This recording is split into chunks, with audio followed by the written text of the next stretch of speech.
What exactly is OEE, and why do the best plants obsess over it?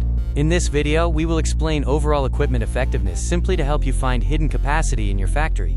OEE is one number for your true capacity. A typical plant operates around 60% efficiency, while world-class plants achieve 85%. That gap represents valuable output you are leaving on the table. The calculation comes down to three questions.